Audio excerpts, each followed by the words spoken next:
Europe 1, les carnets du monde. Avec Sophie Larboyer, de retour de quelque part. Nous accueillons comme chaque vendredi un grand témoin qui était en mission et qui vient nous raconter ce qu'il a vu, entendu quelque part dans le monde. Avec nous ce soir sur Europe 1, Nicolas Hautement, auteur, réalisateur de documentaires. Bonsoir Nicolas Hautement. Bonsoir. Merci de nous accompagner ce soir. Alors vous êtes de retour d'un peu partout dans le monde en fait, puisque vous signez ce documentaire qu'on pourra voir dimanche soir sur France 5, Réfugiés, un marché sous influence, c'est son titre.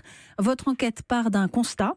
Le nombre de migrants dans le monde a été multiplié par 6 en moins de 10 ans. Fin 2016, ils étaient environ 66 millions à avoir dû quitter leur pays un jour. 66 millions, c'est quasiment la population française. Et donc, se développent des camps qui deviennent pour certains de véritables villes. Et vous êtes allé notamment dans 2 des plus grands camps du monde qui sont gigantesques. Alors effectivement, avec l'enquête qu'on a menée avec Delphine Pruneau, qui est journaliste, avec qui j'ai co-réalisé le film, nous a amené à traverser ce qu'on appelle, certains appellent un paysage mondial de camps, c'est-à-dire ce dispositif répandu dans le monde entier qui sert à bloquer les gens dans leur migration. Et effectivement, ce qu'on a découvert avec Delphine était assez surprenant, c'est-à-dire que ces camps se multiplient aujourd'hui partout sur la planète, avec certains comme celui de Dadaab au Kenya qui regroupe C'est le plus grand du monde, je crois. C'est le plus grand du monde qui regroupe près de 350 000 personnes depuis 25 ans. Donc 3 générations de gens qui n'ont connu dans leur vie que le camp. Donc des gens qui sont nés sur place, qui n'ont donc pas de nationalité en plus. Enfin, ça crée des problèmes en chaîne. Ça ne fait que perdurer des problèmes, effectivement, qui sont des problèmes d'identité très forts, de gens de deuxième, là on parle maintenant à Dadaab de troisième génération, de gens d'enfants, c'est-à-dire qu'ils n'ont jamais vu d'autre chose que ça.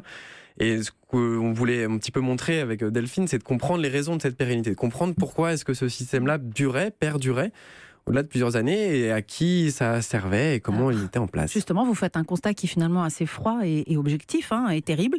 Être réfugié, c'est un déracinement, c'est de la souffrance souvent. Et aussi, je dis ça comme ça exprès, de façon un peu provocante, c'est une bonne affaire, c'est source de beaucoup de pognon. Alors, le film montre que c'est un processus qui est aujourd'hui récent, en fait, depuis plusieurs années, où du fait du manque de ressources pour s'occuper de ces gens-là, alors là, effectivement, on parle de près de 60 millions de personnes, c'est l'équivalent d'un pays comme la France, les ressources allouées manquent, y compris pour les organisations internationales, et depuis quelques années, le phénomène est très récent. On a décidé de faire rentrer le secteur privé pour s'occuper d'un tout un pan de la gestion, c'est le mot qui est employé de cette migration. Et voilà, est-ce qu'on a découvert... Alors, a priori, l'idée, le point de départ est plutôt d'une bonne intention, c'est-à-dire d'économiser de l'argent, d'être plus efficace.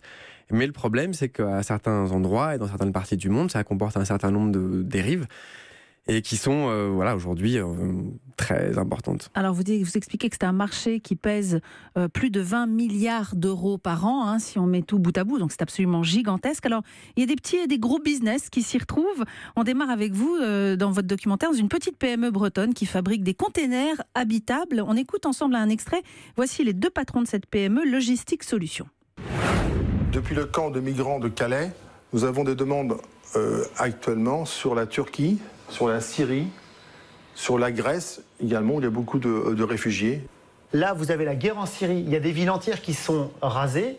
On m'a demandé de faire une proposition par rapport à un prince qui voulait aider les gens là-bas à reconstruire la ville. Alors en attendant, j'ai eu un devis pour 25 000 personnes. 750 millions d'euros. Voilà pour cette PME bretonne. Puis il y a des salons de l'humanitaire avec des stands, des hôtesses, des commerciaux qui essayent de vendre leurs produits pour les camps. On retrouve par exemple Ikea.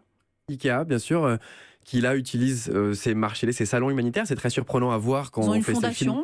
Une fondation à laquelle ils financent des tentes, des abris qui présentent comme plus pérennes et plus solides. Et effectivement, nous, ces salons sont très surprenants à voir dans le film parce qu'aujourd'hui, avec des stands, on vient vendre son produit le moins cher, le plus résistant. Et Ikea aussi, alors vend ses tentes et en même temps donne de l'argent aussi à titre de donation. Donc là, la question de l'intérêt de ces entreprises privées, c'est des formes de communication. Alors, on n'est pas sur du profit au sens strict, mais on est sur des formes de communication, d'associer son image à celle de l'humanitaire. Aujourd'hui, ça fait très bien. Ça fait très bien. Et ces gens-là vous disent, on n'oppose pas profit et humanitaire, on peut faire les deux, il n'y a pas de problème. Tout ce système a aussi des limites et vous les pointez du doigt dans votre documentaire, c'est vraiment très intéressant. D'abord parce que les produits ne sont pas toujours adaptés aux besoins. Et puis, il y a des limites éthiques. Et je propose qu'on écoute un deuxième extrait. Cet homme s'appelle Ben Parker. Il a créé un site d'information sur l'humanitaire et c'est un secteur qu'il connaît bien puisqu'il est ancien directeur du Bureau de la coordination des affaires humanitaires des Nations Unies. J'ai pris mon élan. Il dénonce les dérives possibles dans le système actuel. J'observe avec d'autres experts comment ces entreprises essaient de tester des choses. Elles essaient d'utiliser les réfugiés comme des cobayes. Ne sont-elles pas en train d'essayer une nouvelle technologie qui n'est pas vraiment légale?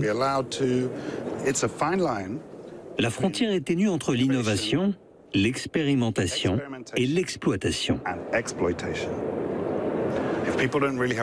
Si les gens n'ont pas vraiment le choix et si le cadre juridique n'est pas assez strict, alors vous devriez être conscient qu'il peut y avoir une forme d'exploitation.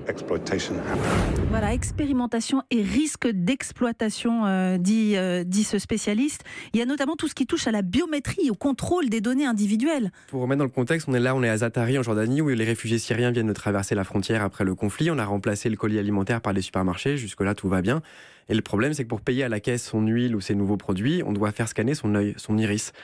Avec un bras articulé qui scanne votre œil associé à des données. Où vont ces données ? Où vont ces données ? Et surtout, aujourd'hui, l'intérêt de ces entreprises à tester ces technologies à très large échelle sur des populations qui ne se plaindront pas. Vous, avant qu'on vous fasse payer dans votre supermarché avec votre œil, vous vous poserez un certain nombre de questions, ça prendra du temps. Mais aujourd'hui, ces technologies, qu'on retrouvera sûrement en Europe dans quelques années, sont testées dans les camps de réfugiés dans le monde. Et on se pose ces questions éthiques que pose Ben Parker ? Bien sûr, alors elles sont posées, il y a tout un tas de protocoles, ça pose question, mais nous, ce qu'on a découvert dans le documentaire, c'est que la transparence manque encore aujourd'hui, et que l'opacité, en tout cas, c'est très difficile d'avoir des réponses claires et transparentes à ces questions. Documentaire très complet et vraiment passionnant, qui pose les enjeux de cette situation créée par l'augmentation du nombre de réfugiés dans le monde. Il s'appelle Réfugiés, un marché sous influence sur France 5, c'est dimanche soir à 23h30, puis en replay sur le site de France Télévisions. Merci beaucoup Nicolas Hautement d'être venu nous en parler ce soir. Il n'y a plus qu'à le regarder pour nos auditeurs.